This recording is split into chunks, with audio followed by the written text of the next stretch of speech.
you make sure that the trash outside is, you look at it and you decide if it needs to be thrown away or not.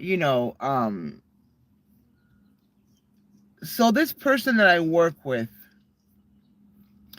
right, we're gonna do a little bit of the chronicles at work. This person is 30, male.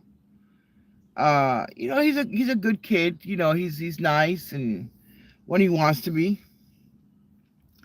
I don't mind working with him.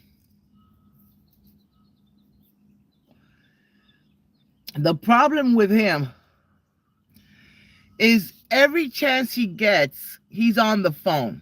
He's texting, he's on Instagram, he's calling his girlfriend on the job, having a conversation on the phone, and everybody can hear the conversation. So I have talked to him already a couple of times about that. Because I work with him and I have I have work standards. I work very different. Even though I work by myself sometimes, I like working by myself sometimes. But I have told him and I've tried to give him some advice, and he's not listening. 2 or 3 times I've talked to him.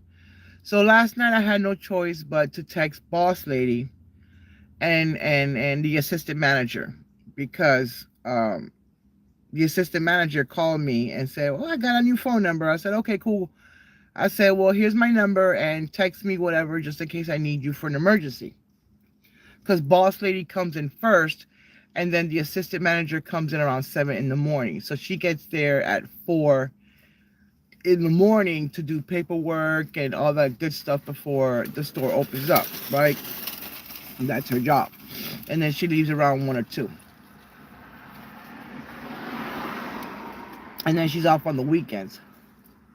So I've only seen her like 3 times in 3 weeks since I've been there, right? So everything that we do it through text. Her and I and the group chat, and well, I have individually her phone number. I think everybody does, just in case we need to talk to her like in private. You know what I'm saying? So yesterday, I got frustrated. The line was long as it can be, right? So I'm trying to hustle, I'm trying to be fast, I'm trying to be quick, I'm trying to be smart. So he's sitting there's a chair next to the computer where we do our clocking, our paperwork, what else? Our videos, when we need